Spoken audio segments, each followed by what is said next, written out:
Park Chung-hee could not sleep every night. The man who handed over the Republic of Korea to Anda. The man who moved the military, designed the economy, and trampled on the opposing arm, sat alone in the dark office, trembling with fear. That fear did not come from North Korea. It did not come from the United States. It did not come from the students on the streets. The fear came from a much closer place. It came from among the people who claimed to eat the same meals, attend the same meetings, and work for the same country. That man greeted the president every morning, entered the office with reports, and knew how to read every single facial expression of the president. History says that dictators are usually overthrown by external enemies. But Park Chung-hee's story is different. The person who terrified him the most was not the one who rushed toward the Blue House with a petition. That person was already inside the Blue House. He was one of the people Park Chung-hee trusted the most. Today, we tell that story, the betrayal and fear that occurred at the pinnacle of power, and we delve into how that fear led to the most shocking event in the modern history of the Republic of Korea. The Park Chung-hee you learned about in your textbooks is only half the story. The real story begins now. In 1961, Park Chung-hee took up arms and seized power. He was a replacement for the old regime. At 3 a.m., tanks crossed the Han River Bridge, and proclamations from the Military Revolutionary Committee blared over the radio. Democracy came to a halt overnight. At the time, South Korea was chaos itself. After the Syngman Rhee regime collapsed due to the April 9 revolution, the Changmyang government wavered, unable to find its direction. The economy had collapsed, society was divided, and the threat of communism had become a reality. Park Chung-hee exploited this very gap. He called himself a savior. He declared that he would drive out corrupt politicians and make the poor nation prosperous. Many people believed his words, or rather, they wanted to believe it. After all, those who had survived the desolation of war needed a strong leader. However, power changes people. Or, to be more precise, power reveals a person's true nature. Park Chung-hee was a man of great suspicion from the very beginning. Having learned survival while attending the Manchurian Military Academy, during the Japanese colonial era, he knew deep down that those who trust do not survive. This suspicion deepened further through the Korean War. And after seizing power, it became the very method of governance he established. He created the Central Intelligence Agency, CIA. In today's terms, it was the predecessor of national intelligence. This agency, headed by Kim Jong-pil, was not merely an intelligence firm. It was a machine of terror, designed to monitor the public, eliminate opposition, and hunt down enemies of the regime. However, there is an irony. Park Chung-hee feared the CIA. He feared the head of the agency he had created, the very person he had appointed. This was because the director of the Central Intelligence Agency knew everything. He knew the president's secrets, weaknesses, private life, and who the president met, and what he said. That knowledge was power, and that power could be directed at the president at any moment. The man Park Chung-hee feared most was not an enemy. He was on the same side. Without understanding this fact, one cannot understand what happened on October 26, 1979. The interior power is a world entirely different from the exterior. From the outside, a dictator appears omnipotent. Laws change with a single word from him, and people vanish with a single glance. However, those at the center of power know. They know that the real threat lies not behind the barricades, but inside the conference room. During the 18 years of the Park Chung-hee regime, ceaseless power struggles raged within the Blue House. The chief of the Presidential Security Service versus the director of the Central Intelligence Agency, chief of staff Daeho, and military officials. This fight was a war without a sound. No one fought publicly. Everyone greeted each other with smiles and pledged loyalty during meetings. But behind the scenes, it was different. Who controlled the information reaching the president's ears? Who was given more time to meet alone with the president? Whose words did the president trust more? These factors determined the magnitude of power, and the one in the most advantageous position in this game was always the director of the Central Intelligence Agency. The director held all the information, contacts with foreign intelligence agencies, the movements of domestic dissidents, and the actions of disgruntled factions within the military. But that was not all. The director of the Central Agency also possessed intelligence on the people surrounding the president and the corruption of the chief of the Presidential Security Service, the private life of the chief of staff, and the weaknesses of ministers. These intelligences were a double-edged sword. They could be used to protect the president, but they could also be used to control him. Park Chung-hee knew this. That is why he frequently replaced the director of the Central Intelligence Agency. Names such as Kim Jong-pil, Kim Young-wook, Lee Ra, Shin Jik-soo, and Kim Jae-gu passed through the ranks. He replaced the director if the position became too powerful, and removed those who acted too independently. However, there was a problem. Every time a replacement was made, the predecessor knew too much. Look at the case of Kim Young-wook. He was dismissed from his position as director of the Central Intelligence Agency in 1969. However, what he knew did not disappear.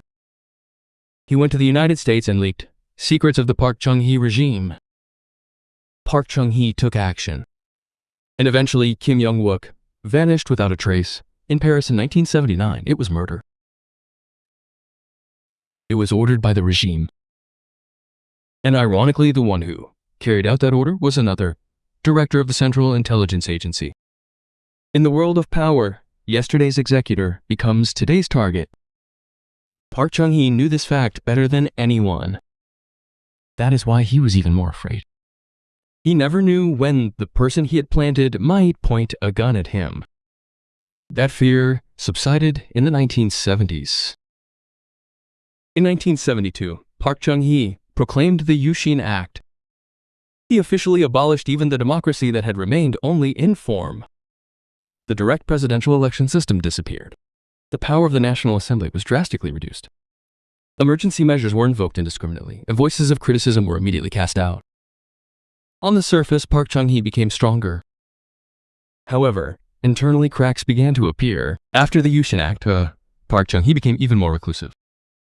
He reduced the drinking he did with the people he met. He narrowed the channels through which he received reports. Instead, his dependence on the Presidential Security Service and the Central Intelligence Agency increased. These two agencies became the president's eyes and ears. At the same time, they became the entities best suited to govern the president. In the competition between the two agencies became increasingly fierce. Chief of the Presidential Security Service, Cha Ji-chul, was a direct and aggressive figure. He had destroyed the Central Intelligence Agency, CIA, and believed himself to be the president's true loyal subordinate. On the other hand, CIA Director Kim Jae-yoon was more cool-headed and strategic. He viewed Cha Ji-chul's unilateral rule as dangerous. Both men maintained formality in the presence of the president, but they could not hide their hatred for one another. The president exploited this conflict. By having the two agencies monitor each other, he sought to prevent either side from becoming excessively powerful. It was an old governing strategy, divide to rule. However, the strategy inevitably brings about a female wind, referring to a powerful female figure.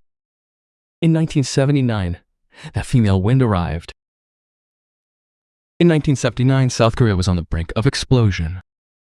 Protesters poured into the streets in Busan and Masan. The slogans were simple: abolish the Yushin system, overthrow the dictatorship, and have Park Chung-hee step down. The police used tear gas. Citizens threw stones. Every night, the city center was engulfed in flames. This was not a simple protest. It was the greatest popular outrage since the April 19 Revolution of 1960.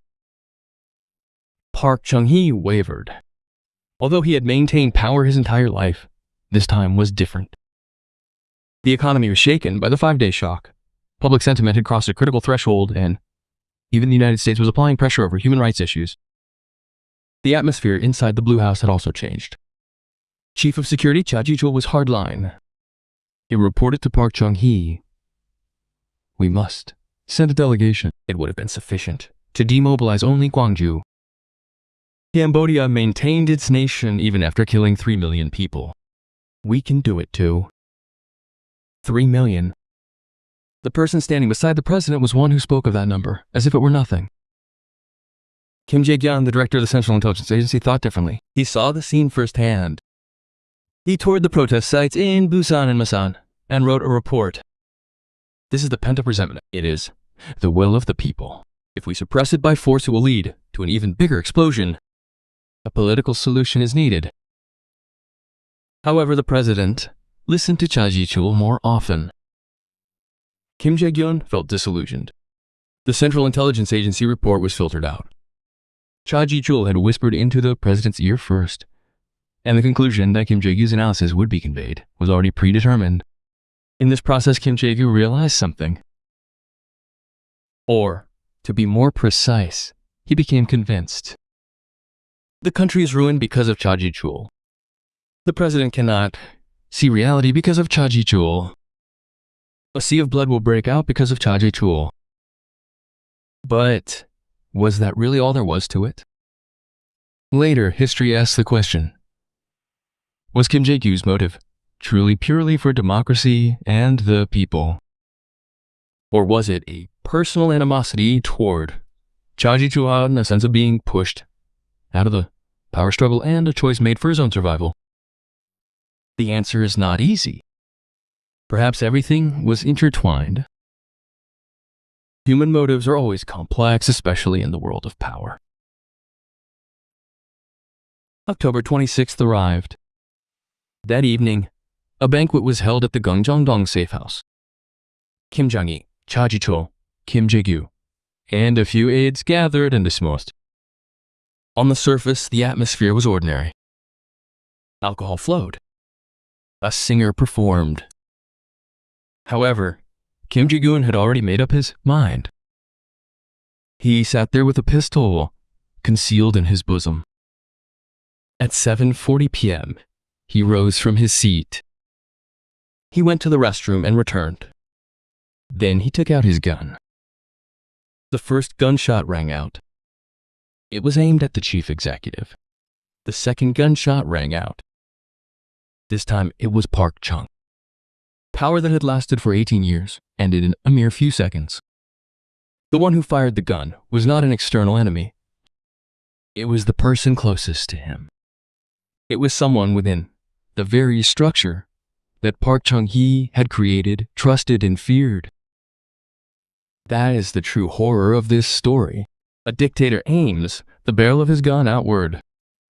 But ultimately, the barrel that kills always comes from his own side.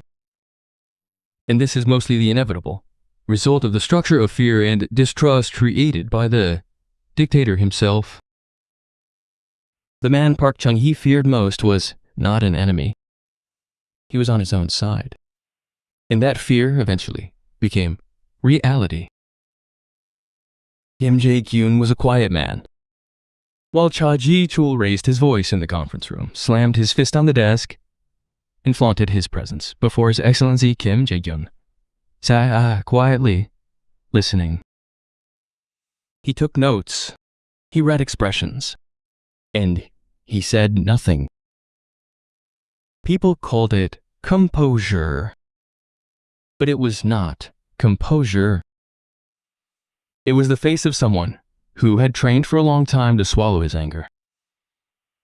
Kim Jae-gyun was born in 1926 in Gumi, North Gyeongsang Province. Interestingly, he shared the same hometown as Park Chung-hee. Gumi was a small town where the Nakdong River meandered, and both men grew up in that impoverished land to become soldiers. Under the same sky, they experienced the same poverty and dreamed the same dreams. They were classmates at the Korea Military Academy. When Park Chung-hee staged a military coup, Kim Jae-gyun was by his side. Kim Jae-gyun was among the coup forces that led tanks across the Han River Bridge at dawn on May 16, 1961. He gained power for Park Chung-hee, was loyal to him, and contributed directly to the establishment of his regime. And that regime ends up killing him.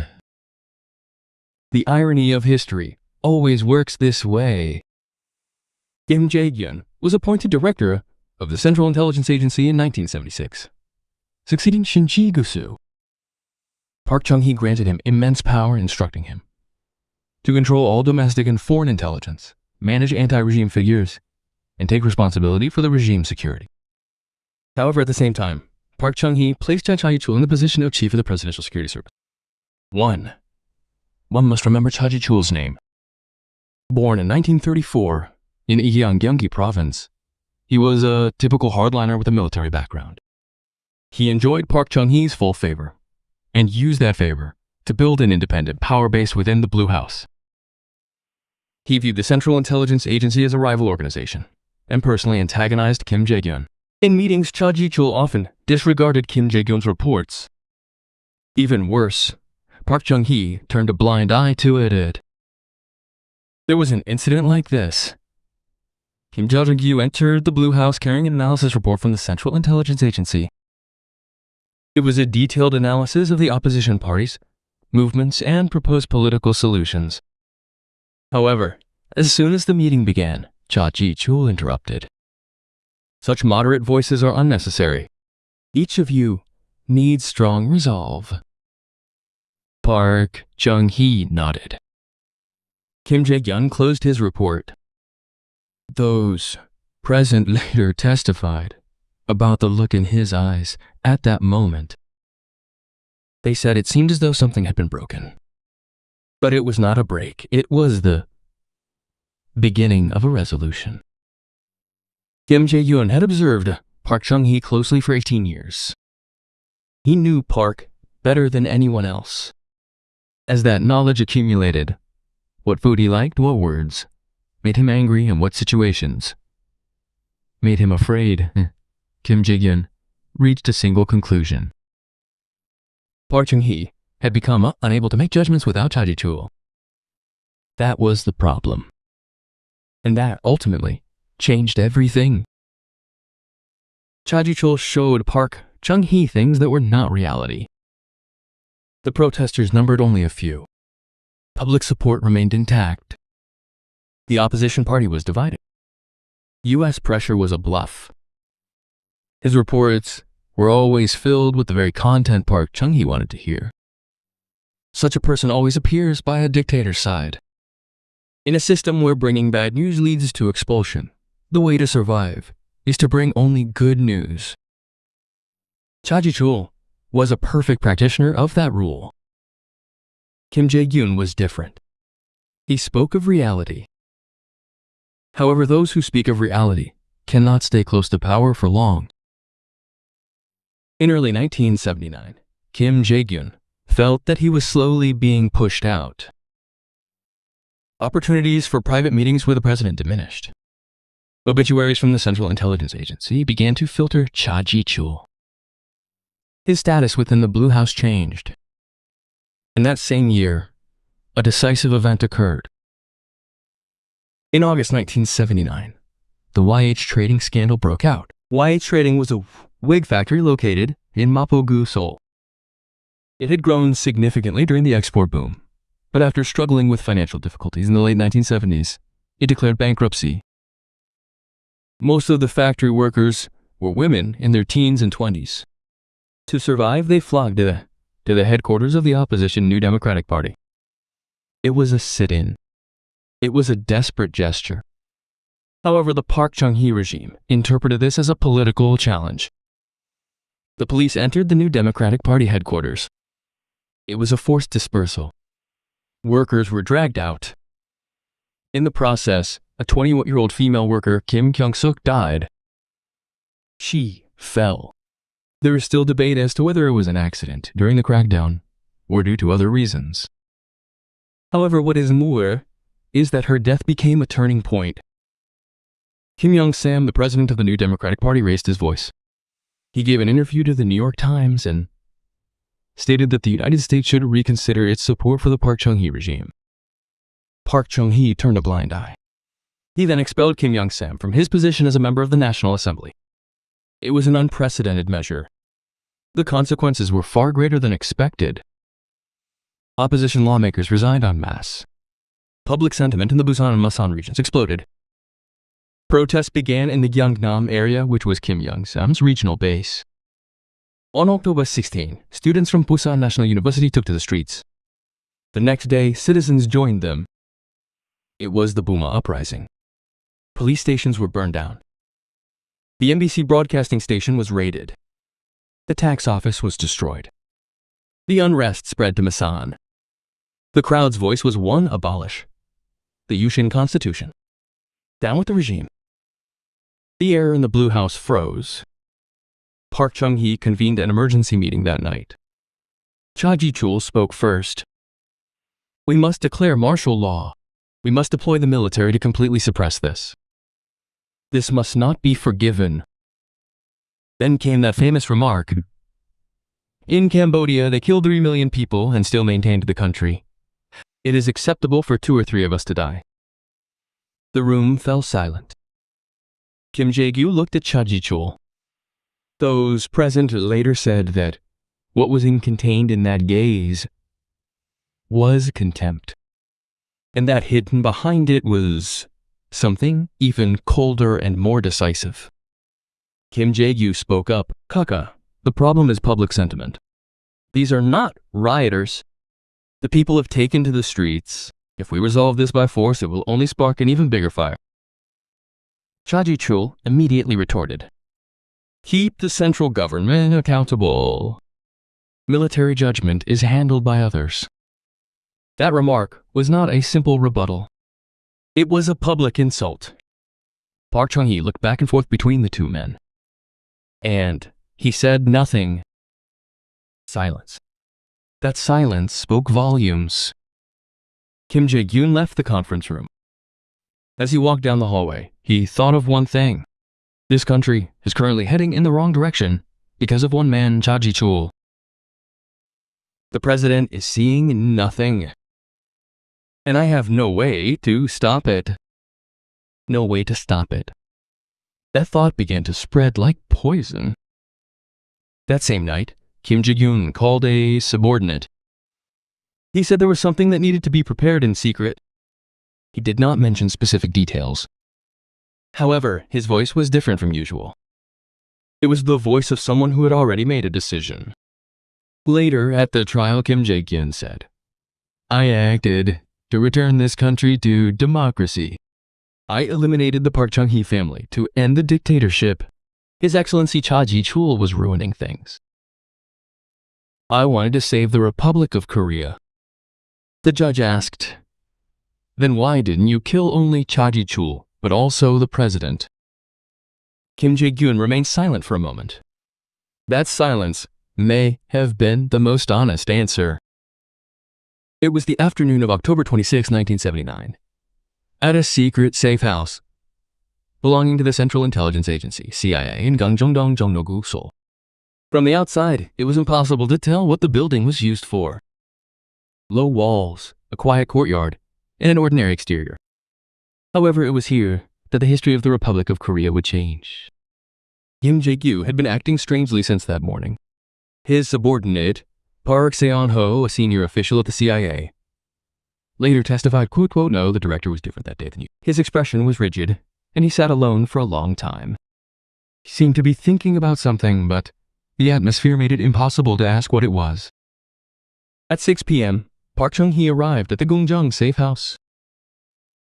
Park Chung-hee, Cha Ji-chul, and a few staff members from the press secretariat. Also present were 2 singers called in for that evening. Their names were Shin Jae-sun and Shim Soo-bong. Shim Soo-bong was a rising star in the music industry at the time. She did not fully know what kind of gathering she was being invited to that day. The banquet began. The drinks flowed. The food was served. Shim Soo-bong sang. On the surface, it was a peaceful evening. However, the atmosphere inside the room was different. Cha Ji-chul was uninhibited once again today. While this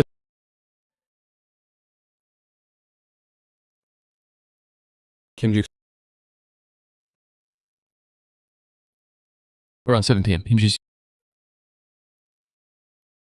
He said he was going to the coming out until we're going to get rid of him today. Park Seon-ho froze. It was a short remark, but its meaning was clear. The two had already exchanged words. Although not specific, there was an implicit understanding regarding a certain possibility. At 7:38, he checked it. Then he put it back in his bosom. He returned to the room. At 7:41 p.m., the first person to fire was Cha Ji-chul. The bullet pierced Cha Ji-chul's wrist. Cha Ji-chul screamed and collapsed. Park Chung-hee turned around. At that moment, the two men's eyes met. 18 years, same hometown, same military, same revolution, same time. All of that was contained in that single moment. Kim Jae-gyu pulled the trigger. The bullet pierced Park Chung-hee's heart. Park staggered. He did not fall. Kim Jae-gyu shot again. This time, it was the head. Park Chung-hee, the president of the Republic of Korea, collapsed. The room crumbled into pieces. Singers screamed. More gunshots rang out. Cha Ji-chul also eventually died. Shortly after, Kim Jae-gyu was moved to the Blue House Security Office building. There, he met Chief of Security Jung In-hyung. He said, "I have used a knife. What are you going to do?" Jung In-hyung could not answer. Kim Jae-gyu was arrested that night. The trial proceeded quickly. He was indicted on charges of insurrection and murder. In court, he claimed that his actions were for the sake of democracy. However, the court did not accept this. On May 24, 1980, Kim Jae-gyu was hanged. It was up to a month after the people he had killed. Before he died, Kim Jae-gyu left behind one last remark. "I have become a sacrifice to the foundation of democracy. History will judge." History is still judging. Some people call him a hero, the man who ended dictatorship, the man who opened the floodgates of democracy. Others call him a traitor, the man who shot and killed the very person to whom he had sworn allegiance. However, the most accurate description is likely this: he was a product of the very structure the dictator had created himself. Park Chung-hee controlled people through fear, operated the system through distrust, and maintained power through competition and surveillance. That structure ultimately killed him, killed by someone within it. The man Park Chung-hee feared most was not outside. He was always by his side. And that fear became a prophecy. Park Chung-hee was imprisoned in the prison he had built. From the outside, he appeared to be the absolute ruler of the Republic of Korea. His photographs hung in every government office, and people bowed their heads before his name. A single word from him became law, and his silence sometimes meant death. Yet inside the Blue House, Park Chung-hee was growing smaller and smaller. In 1979, he was not the same person he was in 1961. The young, sharp soldier who had staged the coup was gone, replaced by an old man filled with suspicion and weariness. His hair was gray. His gaze had clouded. It took him longer to make decisions. And always by his side was Cha Ji-chul. Cha Ji was an indispensable figure to Park Chung-hee. It was not merely practical security.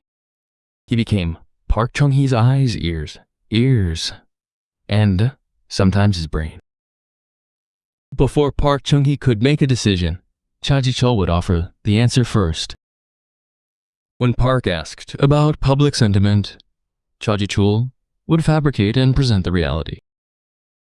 To understand how dangerous this situation was, one must understand the operating principles of dictatorial power. A dictator lives on information. They can only maintain power by knowing what is happening, who is in danger, and where cracks are forming. However, if that channel of information is monopolized by a single person, the dictator begins to practically lose control of the government from that moment on. Park Chung-hee had fallen into that trap. There is an even more shocking fact. Chachida began to directly intervene in the operations of the Central Intelligence Agency. This was an action that exceeded the authority of the Chief of the Presidential Security Service. He issued direct orders to central government agents. He bypassed Kim Jae-gyu and passed information directly to Park Chung-hee. He even attempted to divert some operational details of the CIA to the Presidential Security Service channel.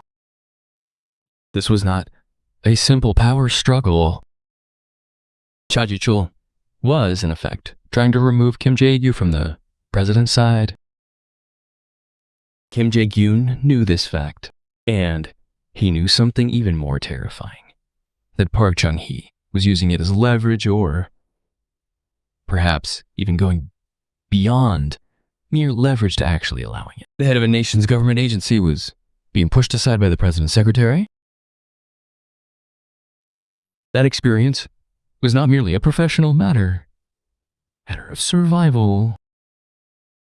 Being pushed out of the world of power does not mean a quiet retirement.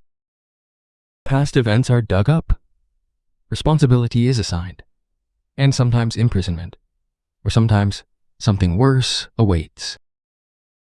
Kim Jae knew the fates of past central government directors. Kim Jong-pil wandered outside the periphery of power for many years. Lee Woo-rak was investigated after heyday.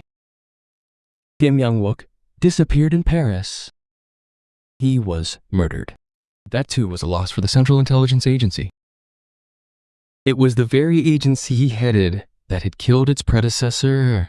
Kim Jae-kyun accepted his future, a future filled with darkness.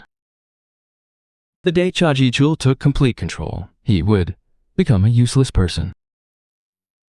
What does it mean to become useless in this world? He knew the answer. So he moved first. However, here lies the most uncomfortable truth we face. Was Kim Jae-gyun's motive truly democracy? At his trial, he cried out for democracy to the very end. I acted to end the dictatorship. I listened to the pleas for the people of this country. It is difficult to conclude that those words were completely false. It was true that he was genuinely shocked by the scene of the Buma Huang protests. It was also true that he was enraged by Cha Ji-chul's remarks. But was that truly the government? Wasn't a choice to survive a choice not to lose in the power game? Wasn't a choice to dismantle the structure pressing against him mixed in there? Human motives are not singular. Even behind the most noble actions, the most personal fears lie hidden.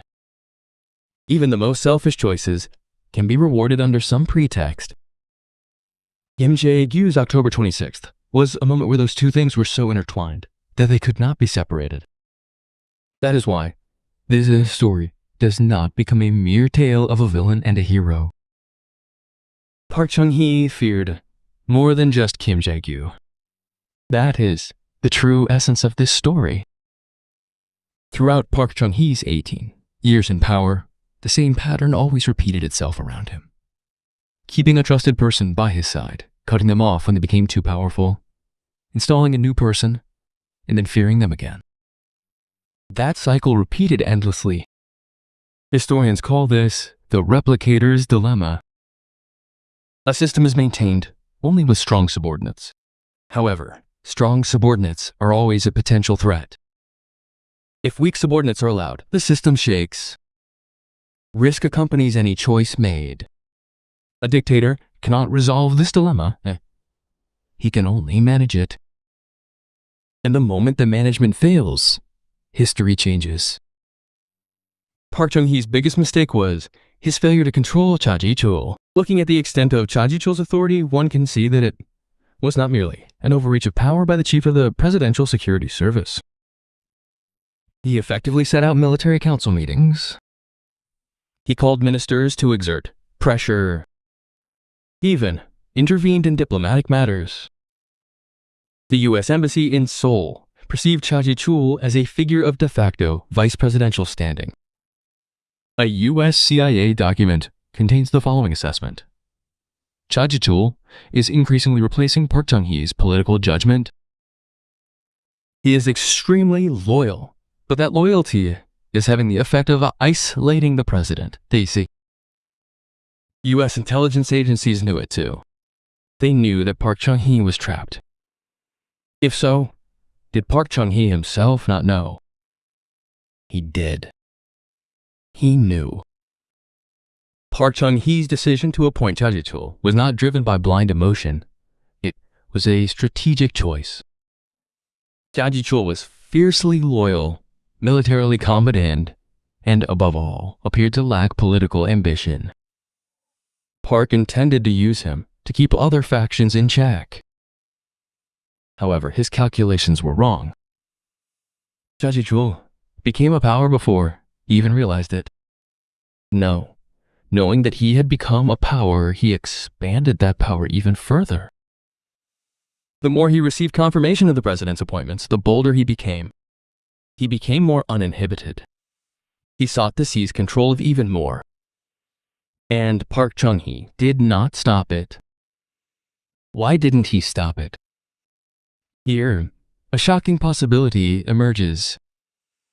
Some historians analyze that Park Chung-hee was in a very psychologically unstable state in his later years. On August 15, 1974, during the Liberation Day ceremony, shots were fired at Park Chung-hee. It was a sniper attack by Moon Se-gwang, a young man from the Jilgyo protest group. The bullet grazed Park Chung-hee and struck First Lady Yoo Jung-soo. Yoo Jung-soo died. Park Chung-hee was present at the scene. He continued his speech. However, testimonies from those around him make it clear that something inside him was shattered forever that day. After that day, Park Chung-hee changed. He became more withdrawn. He became more suspicious. And his drinking increased. In 1979, Park Chung-hee drank every evening. His solitary retreat at the safe house was not merely a pleasure. It was an escape from his inner self. Amidst alcohol, music, and the stories of his close associates, he was able to escape, even if only for a moment, from the world of fear he had created for himself. That escape killed him. On October 26, the Royal Palace safe house was a space thoroughly cut off from the outside world. Bodyguards guarded the perimeter.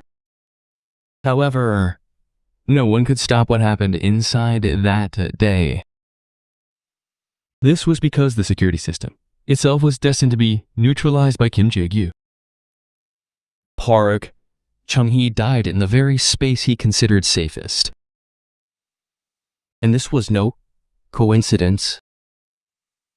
Kim Jae-gyu had known this place for a long time. This was because the Central Political Bureau was responsible for operating this safe house. The security system, entry and exit routes, and emergency communication networks were all in Kim Jae-gyu's hands. A dictator is most vulnerable within its own walls. This is because the person who built those walls also knows how to open them. This was precisely what Park Chung-hee feared, a threat from within, and betrayal by someone who understood the system. That fear was not a delusion, it was an accurate intuition. Yet, despite knowing that intuition, he could not stop it. That is the most tragic irony left behind by the man named Park Chung. Immediately after the gunshots rang out, on the night of October 26, the Republic of Korea plunged into chaos. Initially, only a select few knew that Park Chung-hee had died. Bodyguards loaded the president onto a canopy and transported him to the Seoul Military Hospital. Medical personnel rushed to the scene, but it was already too late. A bullet had already penetrated his head. At 7:50 p.m., his death was officially declared. It marked the end of his 18-year reign. At that moment, no one at the Blue House knew what to do next. The declaration was made, but even that was chaotic. Who was giving the orders? Prime Minister Choi Kyu-hwa became the acting president, but he held no real power. Within the military, everyone began to move, each holding their own cards. The most dangerous vacuum in modern South Korean history had opened, and there was one person who grasped that vacuum the fastest and took action: Chun Do-an. Chun Do-an, who was the commander of the security command at the time, took action as soon as he heard the news of Park Chung-hee's death. He had assumed the position of head of the Joint Investigation Headquarters and seized control of the investigation. It was an authority impossible to exercise through an official position. However, amidst the power vacuum, no one stopped him. Kim Jae-gyun was arrested. The trial proceeded swiftly. However, there was something strange about this trial. During the proceedings, Kim Jae-gu constantly insisted that his actions were for the sake of democracy. At the same time, he poured out unexpected testimonies. These testimonies regarding the internal corruption of the Park Chung-hee regime, the misconduct of Cha Ji-chul, and the reality of the abuse of power within the Blue House shocked not only the courtroom but society as a whole. Particularly shocking were the actual words and actions of Cha Ji-chul exposed by Kim Jae-gyu. Cha Ji-chul was not merely a hardliner. He frequently submitted false reports to Park Chung-hee. He downplayed public sentiment in his reports. He intentionally understated the size of the opposition. He induced Park to underestimate the power of the opposition party. Why did he do this? Because the smaller Park Chung-hee perceived the threat to be, and the more he chose a mitigating response, the greater the authority of his presidential security service became. The security service is needed only when there is a crisis. Cha Ji-chul is needed only when the security service is needed. That simple calculation drove the country to the brink. Kim Jae-gyu's revelations continued. It was also revealed just how isolated Park Chung-hee was in his later years. Although he knew that a significant portion of the reports submitted to him had been filtered, he made no attempt to correct the situation. He concealed the reality he did not want to know, and Park found comfort in that darkness. This is the typical path for most dictators. At first, they attempt to control the world. However, the more they control, the narrower the world becomes. Eventually, they become dependent only on a select few people within the fences they themselves have created. These people pretend to work for the president, but in reality, they work for themselves. Park Chung-hee never managed to escape that trap. The trial concluded quickly. For the new military group led by Jeon Do-an, Kim Jae-gyu's trial was merely a tool for securing the regime. As long as Kim Jae-gyu was alive, his testimony could continue to emerge. These testimonies not only exposed the true face of the Park Chung-hee regime, but also posed a threat to the new military group's legitimacy for seizing power. On May 24, 1980, Kim Jae-gyu was executed by hanging at the Seoul Detention Center. That morning, he left behind a final will. According to accounts, he was composed. He was said to have felt no fear. Perhaps he thought he had already said everything he needed to say and done everything he needed to do. However, history did not end there. After Kim Jae-gyu fired his gun, South Korea did not move toward democracy. The May 18 Gwangju democratization movement erupted. The new military group, operating across the entire nation, began another dictatorship. Hundreds died.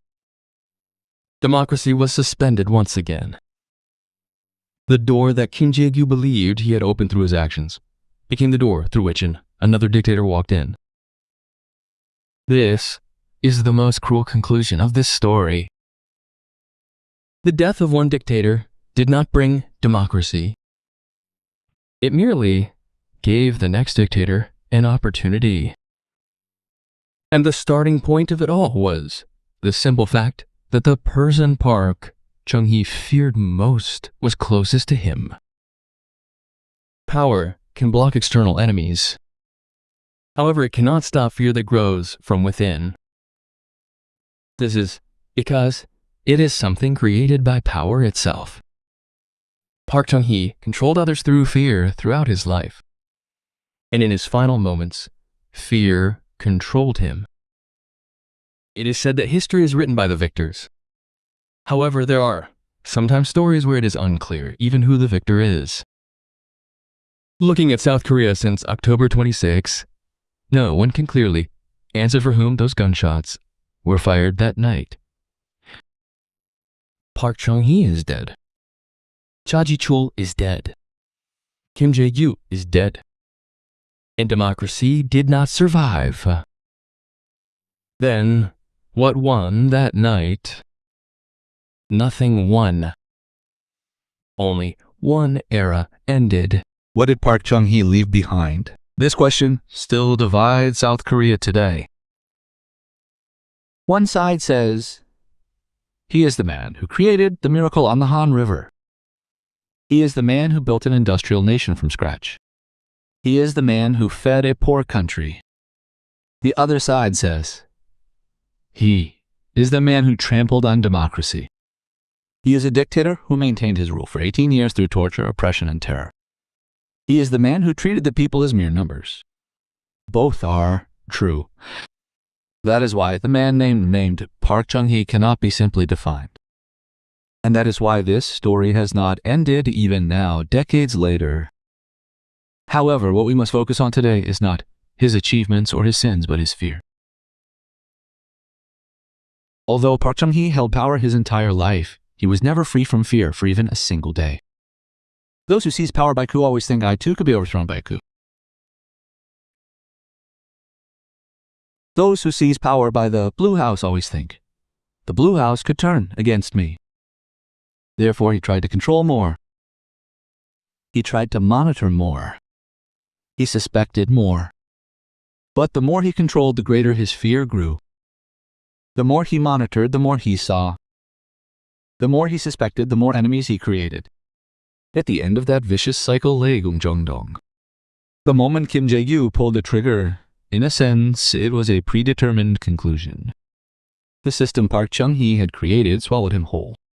The fear he had planted returned to him. The killing machine he had unleashed turned toward him. The laws of history possess a universality worthy of a master craftsman. Power built on fear crumbles due to fear, and the most terrifying enemy is always in the mirror. The structure one created, the people one raised, and the system one chose. It is not the revolutionary army that kills the clones. It is the contradiction built by oneself. Park Chung-hee's story is a story of modern Korean history and, at the same time, a universal story of human power.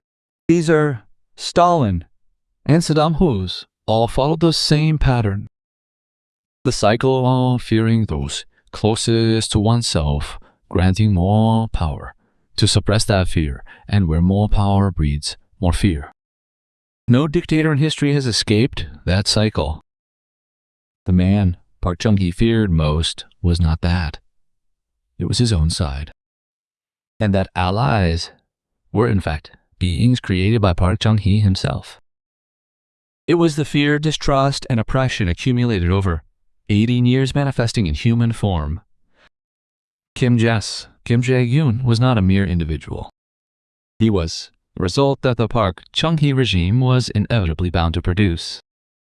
Looking back on history, this question always remains, could things have been different? If Park Chung-hee had kept his wife in check earlier, if he had heeded Kim Chung-gyu's warning, if he had responded politically to the Buma uprising, if he had gradually eased the Yushin Constitution, perhaps things might have been different. However, that is the story about a different Park Chung-hee.